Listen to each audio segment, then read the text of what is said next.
Hello and welcome to the Heart-Centered Therapist podcast. I'm your host, Sindee Gozansky, a therapist who believes in leading with love, both in our professional work and in every aspect of our lives.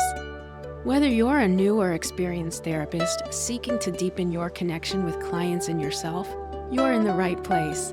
And if you're here to find ways to nurture your own well-being, grow personally, or expand your mental health knowledge, you're also in the right place. Join me as we dive deep into the art and science of therapy, with compassion at the core of every conversation. Because here we believe that leading with love and being heart-centered isn't just a practice, it's a way of life.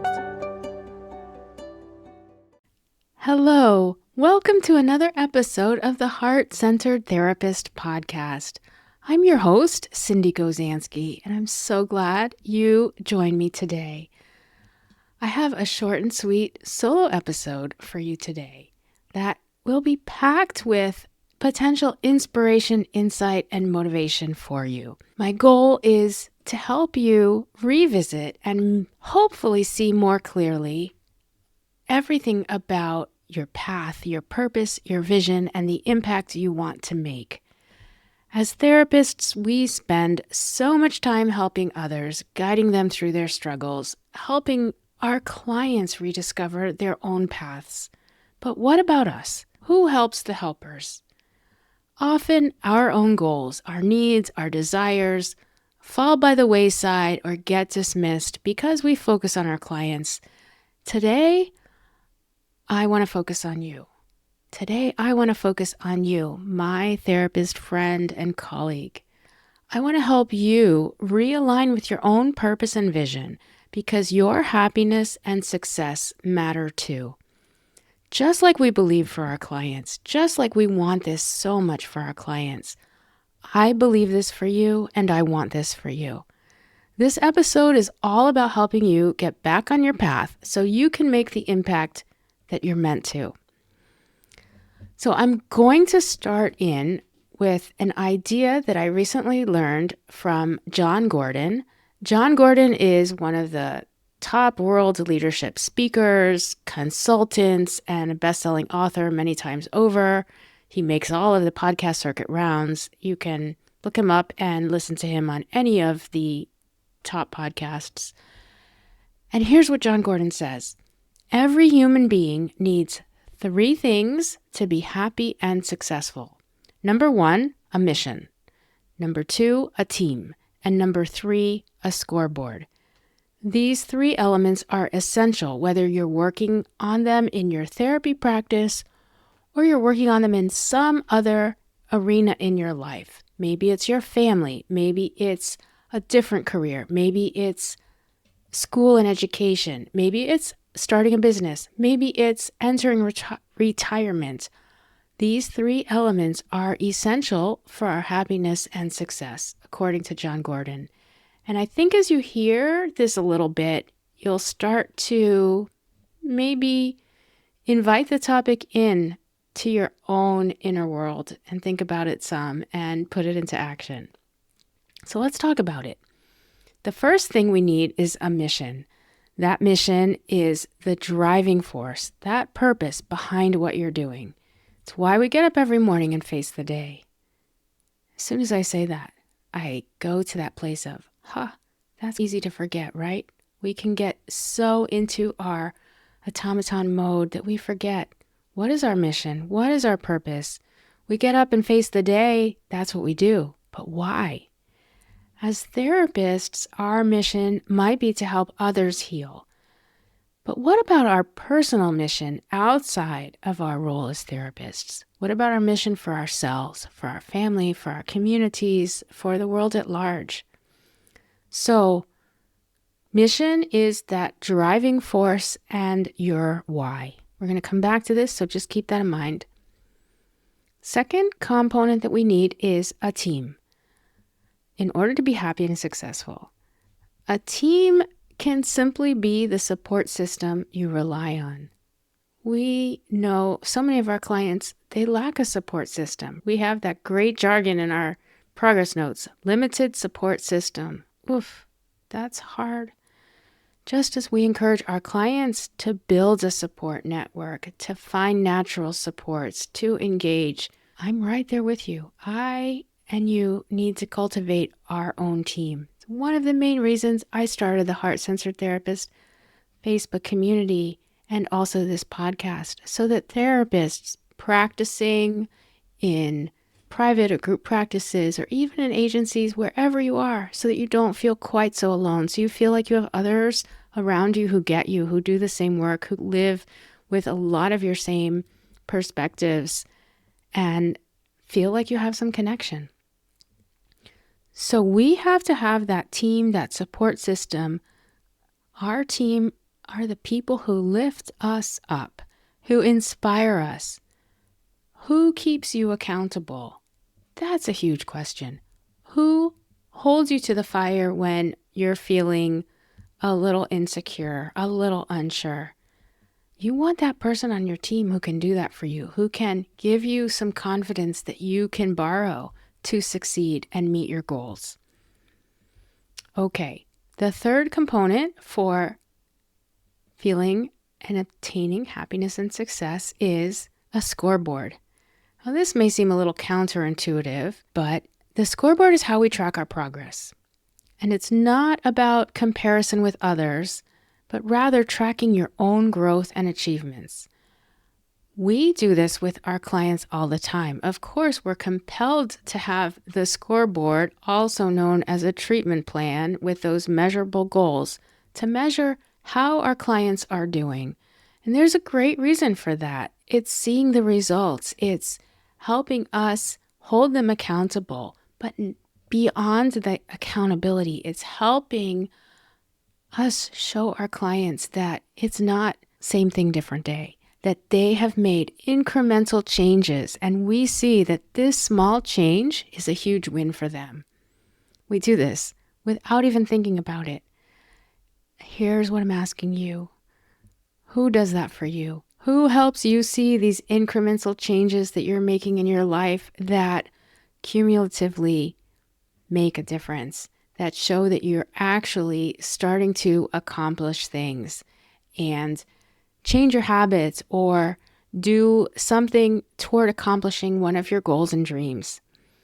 So it's about seeing the results of our work as a result of having some kind of scoreboard, progress tracker, measurement tracker, and knowing that we're moving in the right direction. Think about, for example, a client you've worked with for a long time. Maybe they've had a lot of consistent sessions and they start to slowly make some breakthroughs. You see it, you feel it, and what do? You reflect it back to them. You remind them. You see that little light, that little inkling of a smile, like, wow, she thinks this was a big deal that I did that. And so often they start to realize that this progress is undeniable for them. You are their witness. That is the scoreboard for them. Do you have one for yourself? Do you have a person or a way to measure and feel that and see, not just feel, but also see that you're making a difference?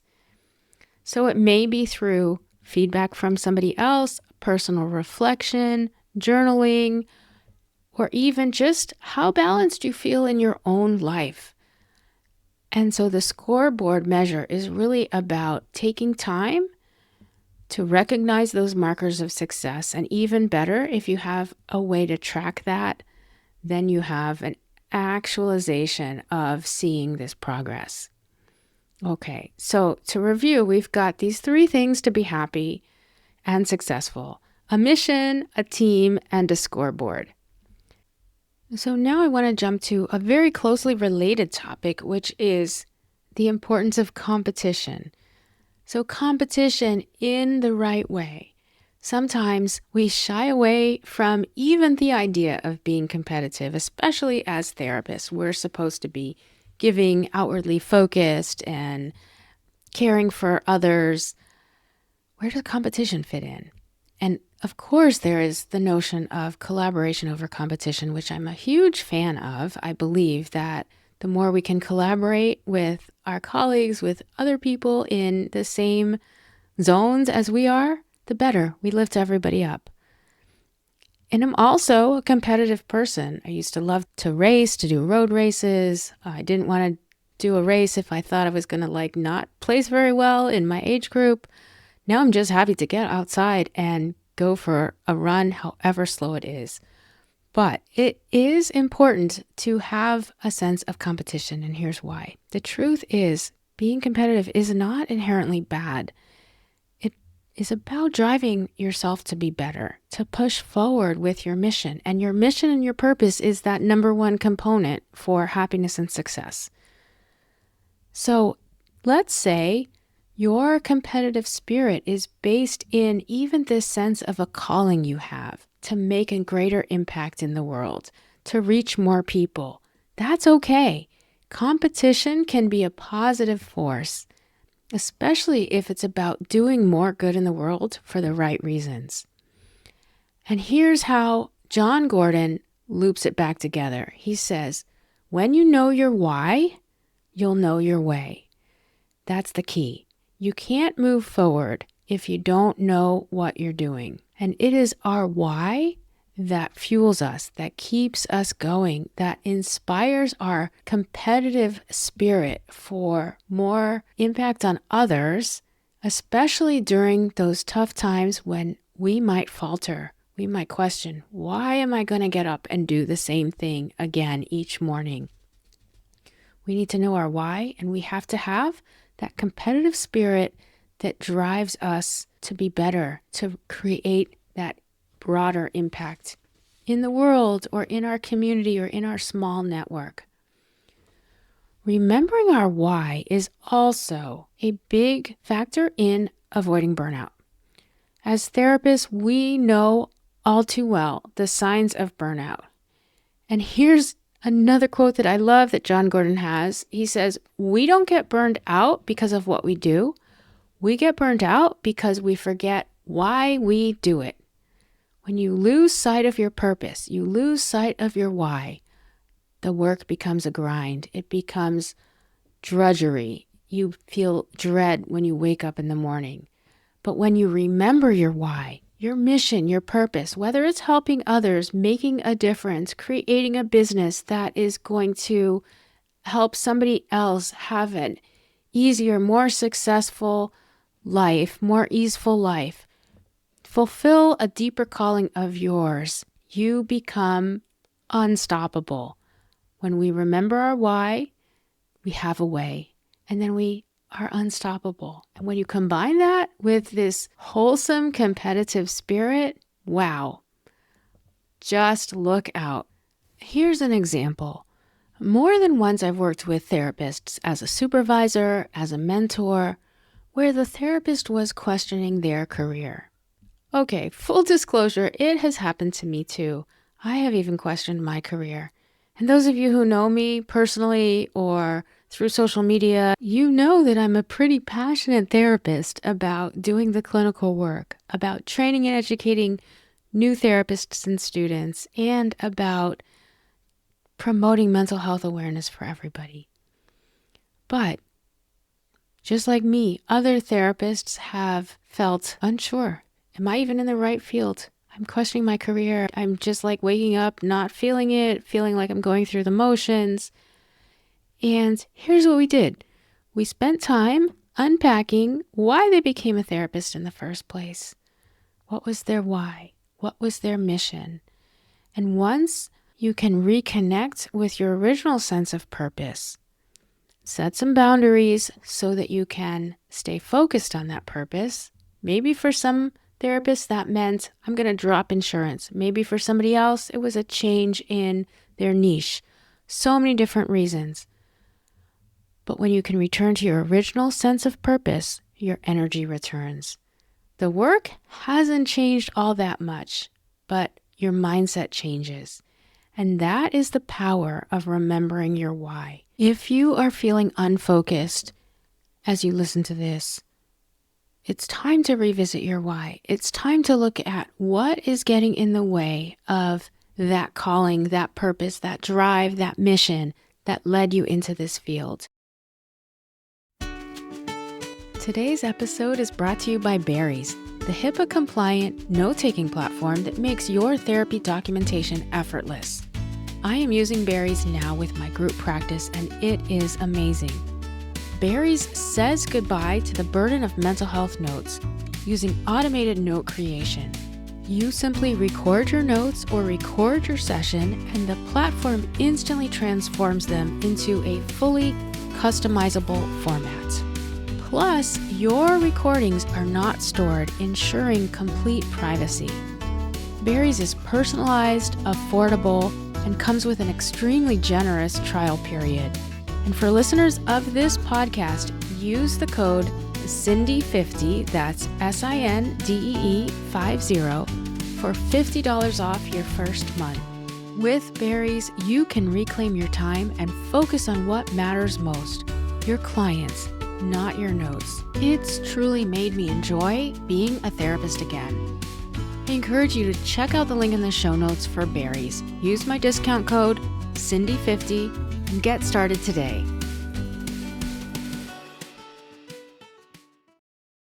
Thanks for sticking with me so far.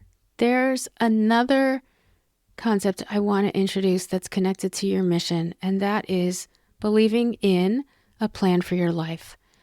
If you believe that there's a plan for your life, that you're here for something bigger, then every day becomes an opportunity to work toward that vision.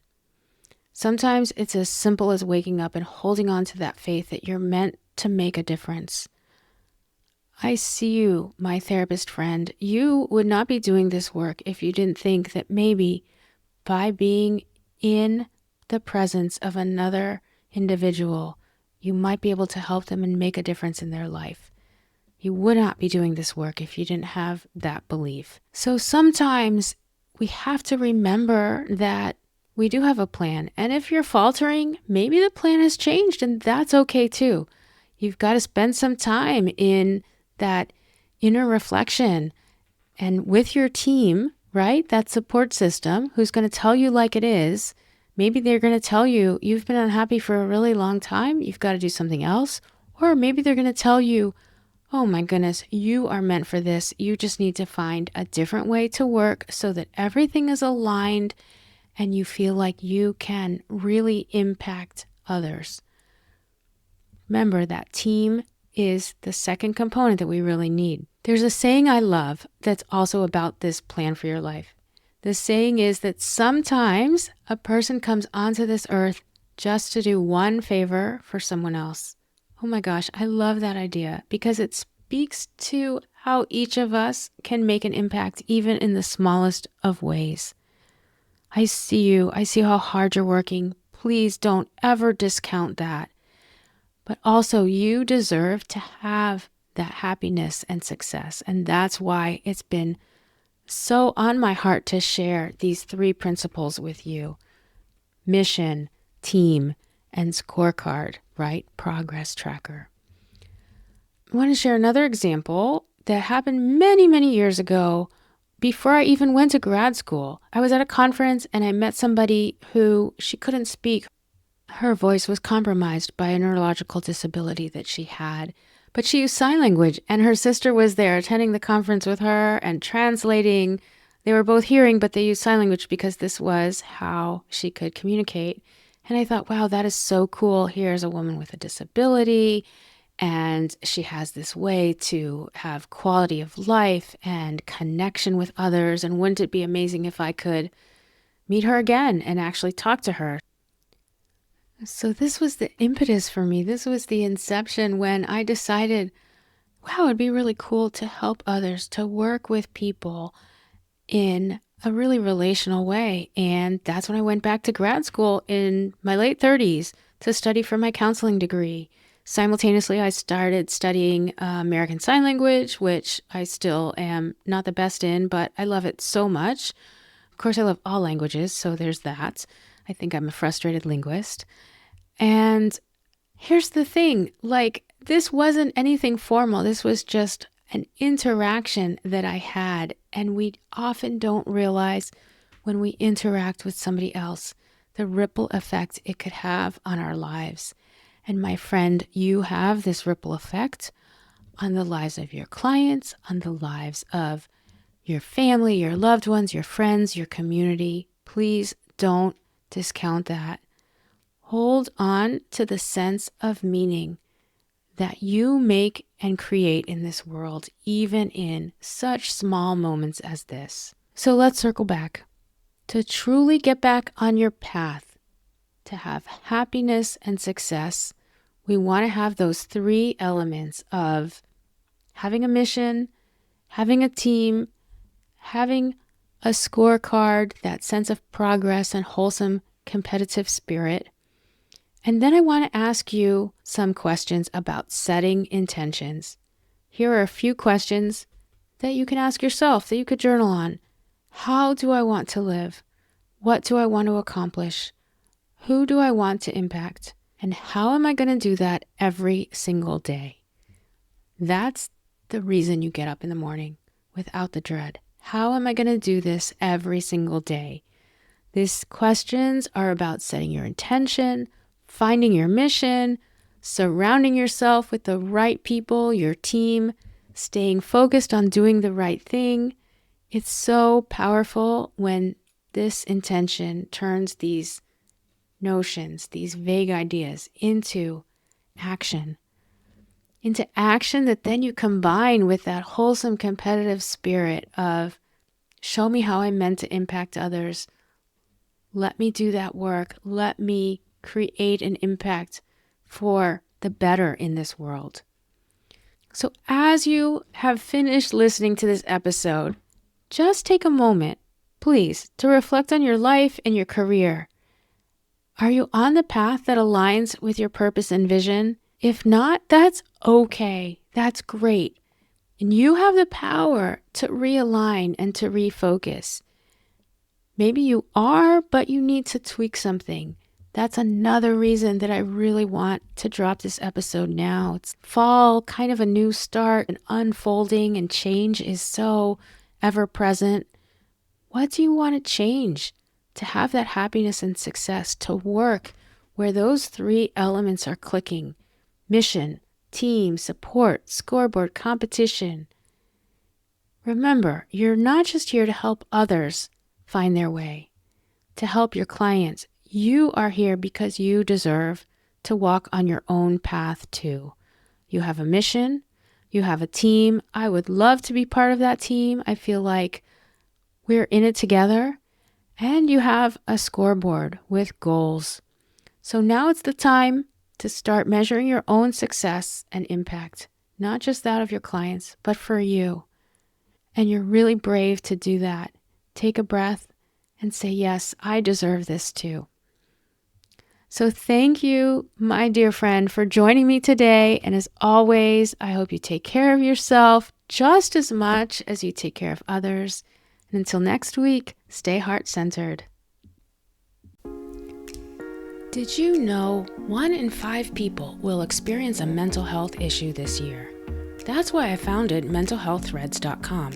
It's my personal mission to expand mental health awareness and break the stigma surrounding mental illness. You can find fun, creative, and inspiring products like t-shirts, hoodies, hats, candles, and more, all with positive messages that remind us to take care of ourselves and our mental health. Check out our bestsellers like Perfectly Imperfect, Go to Therapy, Love Wins, Stop Overthinking. And our semicolon designs are customer favorites like Still Here. Plus, we have a special collection just for therapists, like I'm a mom and a therapist, nothing scares me, or Therapist Mode Off. So come check it out at mentalhealththreads.com. Our mission is to start important conversations about mental health and to remind you that you are not alone. Check out mentalhealththreads.com today.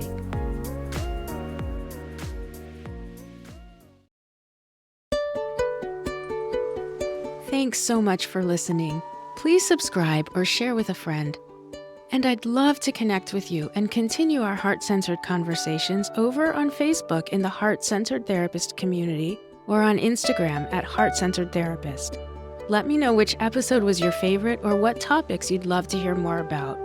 Your feedback helps me create valuable content for everyone. who is leading with love in their work and life. Until next week, remember to lead with your heart, because it's not just what we do, it's who we are. Stay heart-centered.